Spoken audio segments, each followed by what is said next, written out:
As a teenager हमें अपने money को सेव करना और इन्वेस्ट करना बहुत ही ज़्यादा कॉम्प्लिकेटेड लगता है। अब हर कोई क्यूरियस तो होता है, लेकिन समझ ही नहीं आता कि कैसे फर्स्ट स्टेप लें और कहाँ से स्टार्ट करें।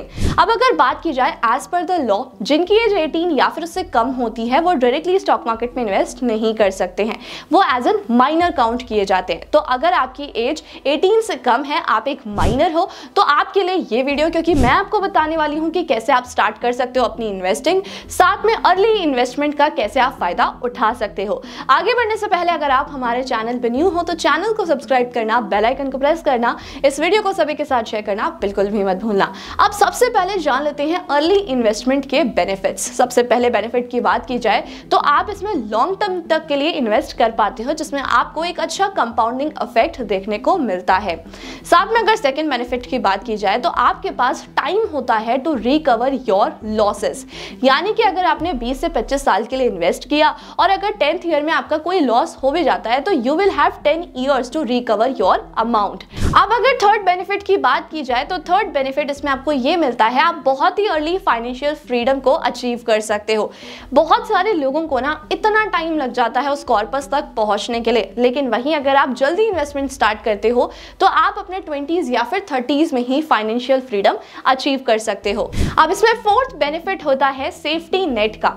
आपके पास एक कॉर्पस इकट्ठा हो जाता है। इन सिचुएशन आपके ऊपर कोई भी इमरजेंसी आ जाती है, कोई अनफोर्सीन सिचुएशन क्रिएट हो जाती है, तो आपके ऊपर कोई भी फाइनेंशियल बर्डन क्रिएट नहीं होगा और यही अमाउंट आपको हेल्प करेगा।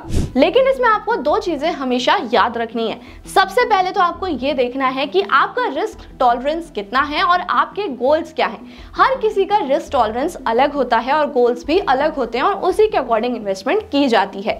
अब सबसे पहले अगर आपने अपना गोल सेट कर लिया है, उसके बाद आपको ये देखना है कि आप कहां पर इन्वेस्ट करना चाहते हो। गोल्ड में इन्वेस्ट करना चाहते हो या फिर म्यूचुअल फंड्स में इन्वेस्ट करना चाहते हो। इस तरीके से आपको डिसाइड कर उसके बारे में लर्निंग्स लेना बहुत ज्यादा इंपॉर्टेंट होता है। जब तक आपको पता नहीं होगा कि आप कहां पर इन्वेस्ट कर रहे हो सकता है कि आपका लॉस भी हो जाए। तो ये दो चीजें आपको हमेशा ध्यान रखनी है, ये एक रिस्क भी क्रिएट कर सकती हैं आपके पोर्टफोलियो में और इन्वेस्टमेंट में। अब आगे बढ़ते हैं और ये जानते हैं कि एज अ माइनर आप कैसे इन्वेस्टमेंट स्टार्ट कर सकते हो, आपको किस किस चीज की जरूरत पड़ेगी। अगर देखा जाए तो जैसे मैंने आपको बताया कि डायरेक्टली इन्वेस्टमेंट नहीं किया जाता।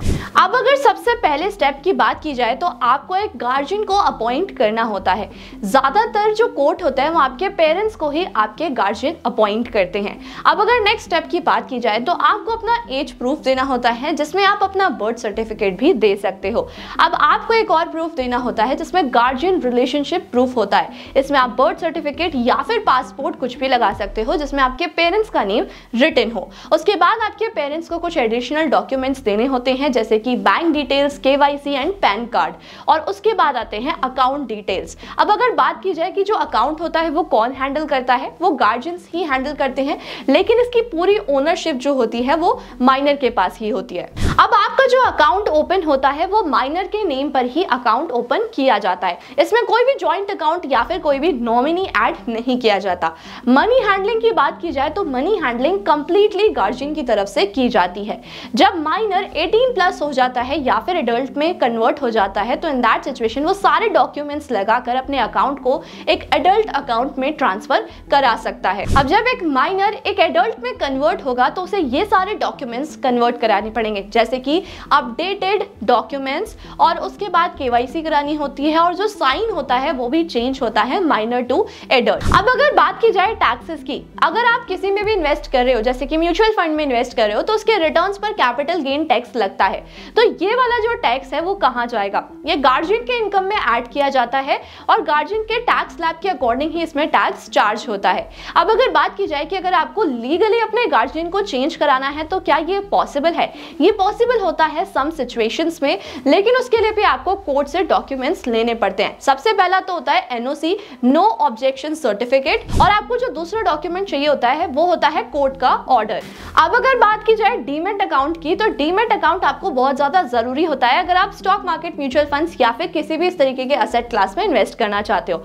माइनर डायरेक्टली अपना डीमैट अकाउंट ओपन नहीं करा सकता है, तो आप क्या कर सकते हो, 3-in-1 डीमैट अकाउंट ओपन करा सकते हो, जिसमें आपका bank, demat and trading account open होता है। अब ये जो अकाउंट होता है ये सिर्फ गार्जियन ही ऑपरेट कर सकते हैं। अब अगर बात की जाए कि आप कहां कहां पर कैसे इन्वेस्ट कर सकते हो। सबसे पहले अगर आप ट्रेडिंग की बात करो तो आप सिर्फ इक्विटी डिलीवरी ट्रेडिंग ही कर सकते हो। माइनर कभी भी इंट्राडे या फिर ऑप्शन ट्रेडिंग नहीं कर सकते। अगर आप एसआईपी ऑप्शन चूज करते हो, सिस्टमैटिक इन्वेस्टमेंट प्लान या फिर सिस्टमैटिक विड्रॉल प्लान, तो आप वो तब तक ही इन्वेस्ट कर सकते हो जब तक आप एक माइनर हो। उसके बाद आपको अपना अकाउंट कन्वर्ट कराना पड़ेगा एक एडल्ट अकाउंट में और उसके बाद फिर आप अपनी इन्वेस्टमेंट स्टार्ट करोगे। तो आपके पेरेंट्स आपकी एसआईपी और एसडब्ल्यूपी तब तक ही हैंडल करेंगे जब तक आप 18 से कम हो। 18 या फिर 18 के होते ही आप अपना अकाउंट ट्रांसफर करा सकते हो। अब कुछ ऐसे एक्सेप्शनल सिचुएशंस भी होते हैं जब आप किसी माइनर के डीमैट अकाउंट से शेयर्स को बेच सकते हो। सबसे पहली सिचुएशन है इनहेरिटेंस। अब किसी भी माइनर अकाउंट में अगर आपको शेयर्स मिले एज अ गिफ्ट तो आप उन्हें भी सेल कर सकते हो। वहीं अगर आपके पास कोई लीगल ऑर्डर है, आपको जो शेयर्स रिसीव हुए हैं वो आपको किसी गवर्नमेंट या फिर किसी कोर्ट से मिले, तो इन दैट सिचुएशन ऑल्सो आप माइनर के डीमैट अकाउंट से शेयर्स को बेच सकते हो। अब जो भी इसमें आपको प्रॉफिट या फिर गेन होगा तो इन दैट सिचुएशन वो भी टैक्सेबल होगा और पेरेंट्स के टैक्स स्लैब के अकॉर्डिंग ही इस पर टैक्स लगाया जाएगा। अब अगर बात की जाए म्यूचुअल फंड्स की, तो जैसे अगर आप एसआईपी कराते हो इन म्यूचुअल फंड्स, अब इसमें भी आपको 2 डॉक्यूमेंट्स लगानी होते हैं, proof of age and identity proof. उसके बाद ही आप इसे आगे प्रोसेस कर सकते हो।